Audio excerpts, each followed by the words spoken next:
Muy buenos días, mi nombre es Fernando Mata y en este video les voy a hablar un poco sobre los agentes consulares.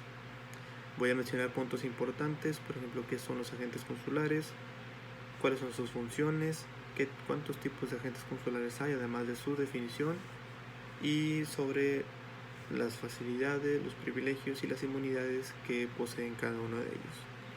Comencemos por qué son los agentes consulares. Básicamente y en pocas palabras, un agente consular es un agente oficial que se encuentra dentro de una ciudad del estado, de otro estado. En este caso sería el estado receptor. Vamos a ir trabajando con estos dos conceptos, el estado acreditante y el estado receptor. Si ponemos en contexto o ponemos un ejemplo, sería el estado mexicano y el estado americano. El estado mexicano, si tiene un consulado dentro del estado americano, es el acreditante, y el estado americano sería el receptor. Ya entendido esto, vayámonos a sus funciones.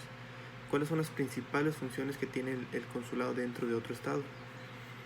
La primera es, o la principal, es proteger sus intereses y proteger a sus nacionales.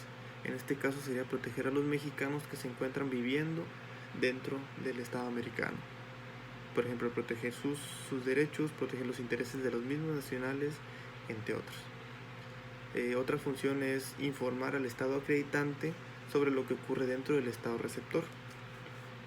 Si hay algún problema, si hay algún problema fiscal o problema económico con sus nacionales, el estado receptor tiene que informarlo al estado acreditante.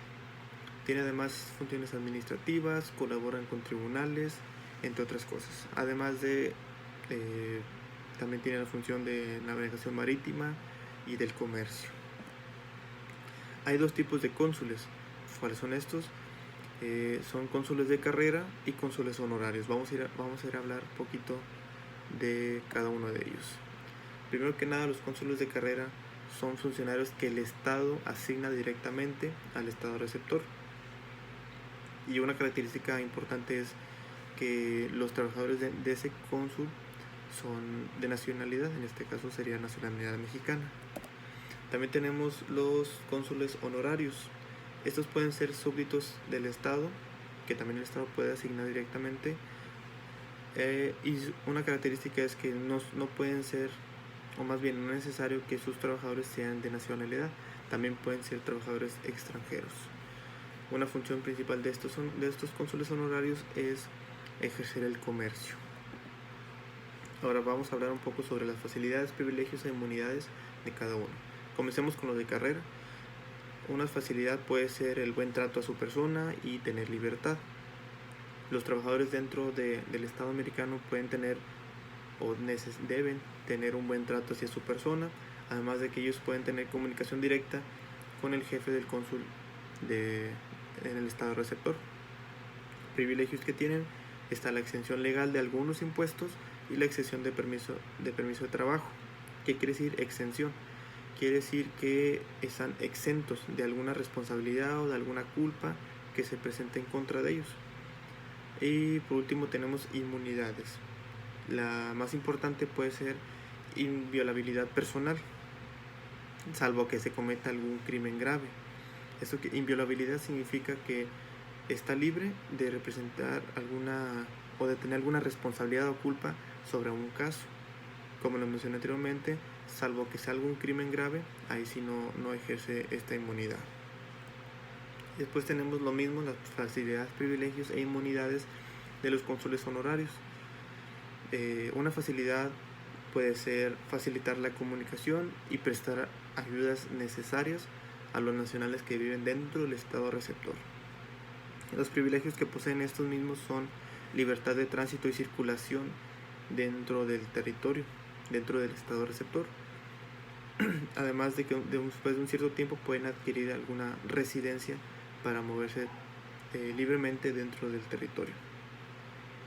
Una inmunidad puede ser inviolabilidad de documentos o archivos. Como lo mencioné anteriormente, inviolabilidad significa que no presente alguna responsabilidad o culpa de algún error o de alguna equivocación, salvo que sea algún caso o algún crimen grave. En este caso de documentos o archivos, a menos que sea algún fraude, ahí sí no aplica la inviolabilidad.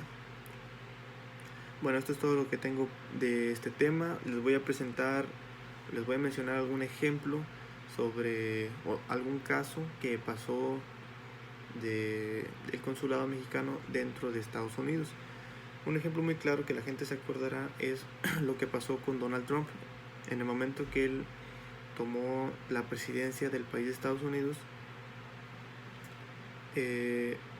quiso sacar de como fuera lugar a los inmigrantes, en este caso a los mexicanos que vivían dentro del estado americano, sobre todo a los que eran indocumentados.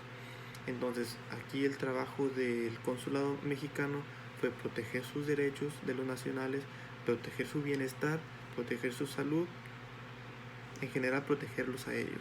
Si alguno no tenía documentación, si era indocumentado, el consulado mexicano tenía toda la obligación de proteger a los mexicanos, de darles algún asilo o de ayudarlos a tramitar algún documento o algo necesario para ayudar a estos mexicanos que se encontraban dentro del territorio americano. Entonces ese es un caso reciente y es básicamente una obligación o la función de un consulado de un estado acreditante dentro del estado receptor. Es todo por hoy.